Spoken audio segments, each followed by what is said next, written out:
আল্লাহ রাব্বুল আলামিন বলছেন, শোনো, দুর্ভিক্ষ কেন আসে?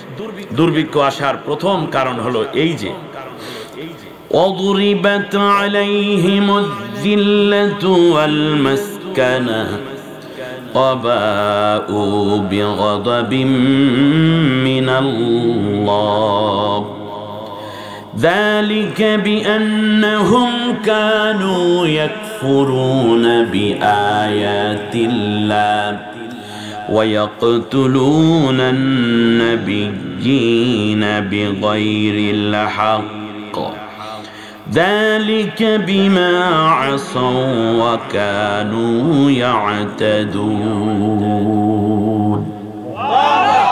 সূরার নাম সূরা বাকারা।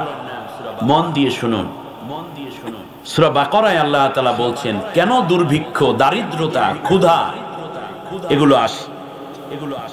অযুরিবাত আলাইহিমুল যিল্লাতু ওয়াল মাসকানা, তাদের উপর আসলো লাঞ্ছনা, অপমান, আর তাদের উপর চেপে বসলো দারিদ্রতা, ক্ষুধা এবং বিভিন্ন রকমের মুসিবত। কারণ হলো যালিকা বিআন্নাহুম কানু ইয়াকফুরুনা বিআয়াতিল্লাহ, তারা আল্লাহর আয়াতকে অস্বীকার করত।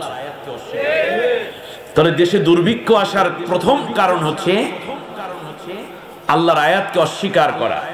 আল্লাহ রাব্বুল আলামিন যে কোরআন দিয়েছেন, যে বিধি বিধান দিয়েছেন, হুকুম আহকাম দিয়েছেন, আইন ও শাসন দিয়েছেন, ইবাদত বন্দেগী দিয়েছেন, এই কোরআনের আয়াতগুলোকে যারা অস্বীকার করে, ব্যক্তি, পরিবার, সমাজ, রাষ্ট্র, দেশ, জাতি, অফিস, আদালত, সংসদ, সেক্রেটারিয়েট, সেখান থেকে নিয়ে ব্যবসা, বাণিজ্য, শিক্ষা প্রতিষ্ঠান, সব জায়গায় যখন আল্লাহ তাআলার কোরআনের আয়াতকে অস্বীকারের কার্যক্রম শুরু হয়ে যায়, নাস্তিক্যবাদের উত্থান হয়, ইসলাম বিরোধিতায় চূড়ান্তভাবে যখন প্রশাসন এবং জাতির নেতৃবৃন্দ নেমে পড়ে, তখনই ওই জাতির উপরে দুরিবাত আলাইহিমুল যিল্লাতু ওয়াল মাসকানা, লাঞ্ছনা এবং দারিদ্রতা।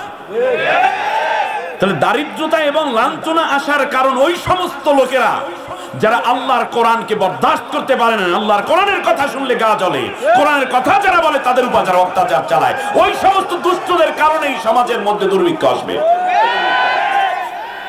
কোরআনের উপরে যতগুলো হস্তক্ষেপ হয়েছে সবগুলো বন্ধ করুন।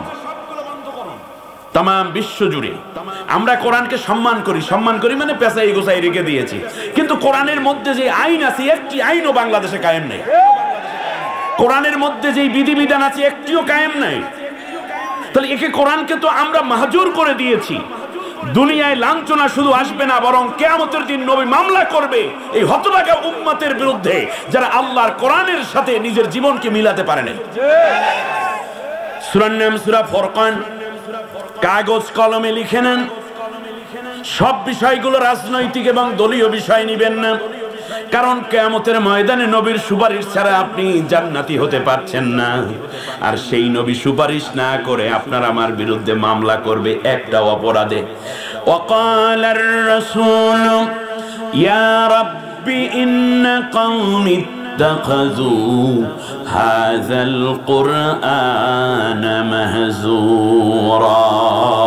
আল্লাহ তাআলা এগুলো আমার সেই উম্মত, যেই উম্মতের সামনে কোরআনের কথা বলা হতো কিন্তু কোরআন জানতো না, কোরআন মানতো না, কোরআন বুঝতো না। সারাদিন টেলিভিশন, মোবাইল, ফেসবুক, ইউটিউব, সেখান থেকে নিয়ে মানব রচিত ওয়া তুআল্লিমুন নাসা বিগাইরিদ দ্বীন, কিয়ামতের পূর্বে মানুষকে শেখানো হবে ইসলাম বিরোধী যত শিক্ষা আছে সবগুলো শেখানো হবে। ওয়া ইউযহারুল জাহল, এবং জাহিলিয়াত প্রকাশিত হবে। ওয়া ইউকসিরুল হার্জ, এবং বেশি বেশি করে গণহত্যা বেড়ে যাবে। আজকে তো তাই হচ্ছে। ইসলাম নাই, শিক্ষা ব্যবস্থার মধ্যে পুরোপুরি ইসলাম মুক্ত করার জন্য ষড়যন্ত্র করে 2023 সালের সিলেবাস রচনা করা হয়েছে। ওলামায়ে কেরাম দেখুন, মাদ্রাসা শিক্ষার 6ষ্ঠ শ্রেণীতে আপনি সমাজ বিজ্ঞান বইটা খুলে দেখেন, সেখানে দেখানো হচ্ছে মানুষ তৈরি হয়েছে থিওরি অফ ইভ্যালুয়েশন, যেটা রয়েছে এই যে কি জানো, ডারউইনের একটা থিওরি আছে, কি জানো,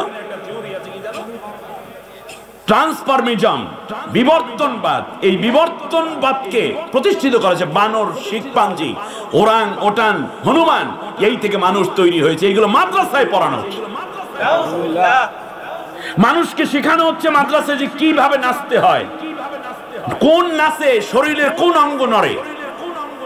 6 এর বাচ্চাদেরকে ছবি এঁকে দেখানো হচ্ছে এটা নারীর ছবি, এটা পুরুষের ছবি, উলঙ্গ, এইটার নাম এটা, এই অঙ্গগুলোর নাম দেখানো হচ্ছে। তার মধ্যে আমি আর নিতে পারবো না, তাতে কোনো অঙ্গই বাদ দেয় নেই।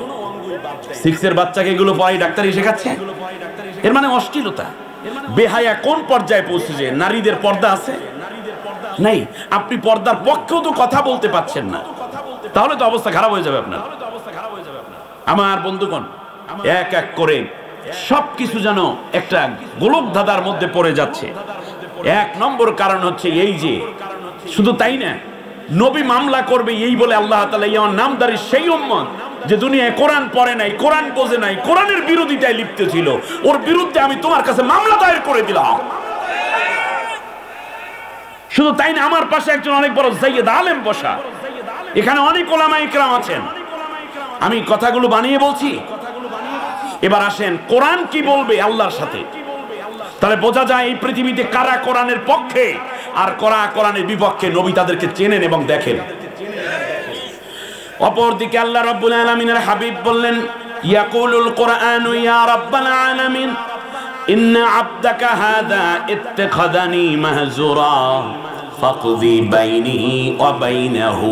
আল্লাহ তাআলা, এ হলো তোমার সেই নামধারী উম্মত, সেই নামধারী বান্দা যে দুনিয়ায় আমাকে পড়ে নাই, আমাকে ধরে নাই, আমার পক্ষে কথা বলে নাই, যেই কোরআনের জন্য নবী জীবনের অনেক বড় ঝুঁকি নিয়েছেন, সাহাবীরা শহীদ শাহাদাত বরণ করেছেন, কোরআনের জন্য হিজরত করেছেন, মার খেয়েছেন।